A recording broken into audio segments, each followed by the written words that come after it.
Hola vieja, ¿todo bien? Quiero avisar antes que nada que en este video abuso mucho de la expresión una máquina aprende. Con aprender me refiero a los algoritmos llamados aprendizaje de máquina, no a cómo los humanos aprenden. Cualquier semejanza es pura coincidencia, ¿o no? Como esto es la banana rancia, no va a ser otro de esos videos de puro humo. Igual voy a intentar argumentar por qué creo que estamos en una revolución científica y tecnológica sin precedentes. Igual vos aferrate a los hechos, el resto es charlable. Quisiera empezar esta historia en el año 1997, que fue cuando el ajedrecista y ex campeón del mundo Kasparov perdió un duelo de 6 partidas contra una supercomputadora llamada Deep Blue, desarrollada por IBM específicamente para jugar al ajedrez. Los métodos que usó Deep Blue para ganarle a Kasparov se basaban en la fuerza bruta, o sea, en la capacidad de la computadora de analizar 200 millones de jugadas por segundo. Por otro lado, digamos que Kasparov puede analizar 5 jugadas por segundo. Si bien la computadora ganó, es evidente que los humanos superamos ampliamente a las computadoras. Kasparov no pierde el tiempo analizando jugadas boludas porque entiende algo que las computadoras no. Para contrarrestar esta pequeña ineficiencia de necesitar 200 millones de jugadas a 5 para ganar, hace varios años se viene desarrollando un método de programación que se llama Deep Learning, que está basado en un tipo de inteligencia artificial que lo que hace es simular una situación de aprendizaje modelando capas de redes neuronales. Lo que se hace en Deep Learning es someter a la computadora con su red neuronal a una situación de aprendizaje.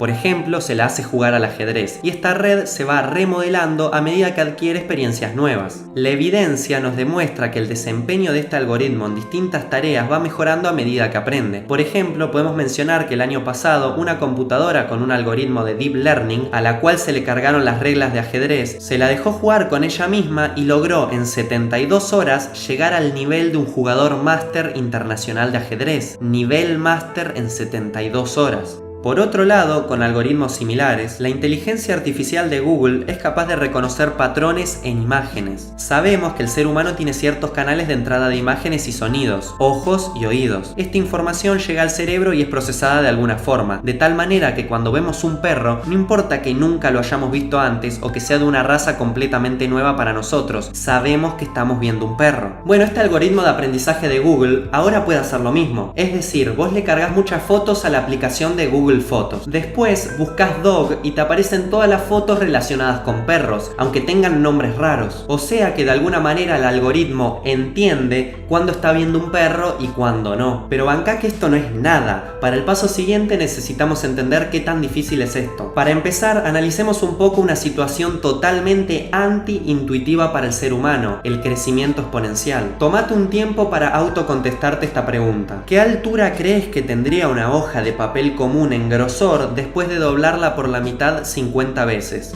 Esta pregunta la voy a dejar acá colgada y después la vamos a retomar. Bueno, ahora el crecimiento exponencial aparece cuando querés multiplicar algo por sí mismo una cierta cantidad de veces. Por ejemplo, el número 2 multiplicado 10 veces por sí mismo es 1024. El tema del crecimiento exponencial es que las cosas crecen a velocidades re locas, pero no nos damos cuenta. Lo que indica el crecimiento exponencial es que la cantidad de algo se dobla en cada instante de tiempo. Pongamos un ejemplo simple. Imagínate una botella con agua limpia y en ella introducimos una bacteria que se multiplica por 2. En el primer minuto tenemos 2 bacterias, en el segundo vamos a tener 4 y así se va multiplicando sucesivamente. Pongamos que la botella tarda 1 hora en llenarse de bacterias. Si nos ponemos a pensar en qué momento está la botella llena solo hasta la mitad de bacterias, uno diría que a la media hora, ¿no?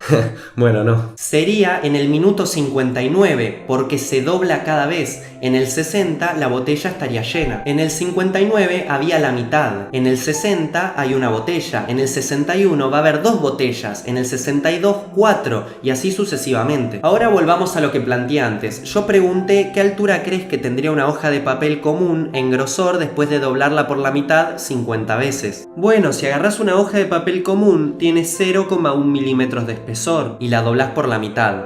El espesor que queda es de 0,2 milímetros. Si lo haces de nuevo, queda 0,4 milímetros y así sucesivamente. Si esa hoja la doblás 10 veces por la mitad, entonces la cuenta es 0,1 milímetros multiplicados 10 veces por 2, o sea, 0,1 por 2 a la 10, que son 10 centímetros. Pero si esa misma hoja la doblás por la mitad 50 veces, lo que te queda tiene la altura de la distancia de la Tierra a la Luna. Tu intuición te dice eso es imposible, pero echas las cuentas cuentas ves que sí, el espesor de 0,1 milímetros multiplicado por 2 a la 50 da como resultado 112.600.000 kilómetros. Lo loco es que si la doblás solo 33 veces más, es decir, 83 veces en total, llegás a cubrir la longitud de nuestra galaxia de punta a punta, 100.000 años luz. Y si la doblás 113 veces en total, unas 20 veces más, llegás a cubrir la longitud del universo observable. 0,1 milímetros por 2 a la 103 da como resultado 93.000 millones de años luz. Un juego interesante es preguntarle a cualquier persona que no haya visto este video qué altura cree que tendrá una hoja al doblarla 50 o 100 veces por la mitad. Las respuestas intuitivas son sorprendentes y muestran lo desacostumbrados que estamos a pensar en el crecimiento exponencial, hecho que nos toca muy de cerca cuando nos ponemos a pensar que esta es la manera de que crecen los intereses en nuestra tarjeta de crédito. El crecimiento exponencial está en todos lados. Por ejemplo, se dice que la población está creciendo exponencialmente porque últimamente cada 15 años somos 1.000 millones más de personas. Por eso hay algunos científicos que creen que algún día sobrepasemos el límite de gente que abarca la Tierra. Pero ya fue, ese problema se lo dejamos a las futuras generaciones. Ahora, con estos conocimientos, intentemos de estimar qué tan difícil sería para una computadora almacenar todas las partidas de ajedrez posibles. Digamos que en promedio un jugador de ajedrez tiene 30 movidas posibles para realizar en cada turno, y cada partido típico de ajedrez tiene 40 movimientos por persona, o sea 80 en total. Es decir, todos los juegos posibles de ajedrez salen de pensar que yo tengo 30 movidas posibles,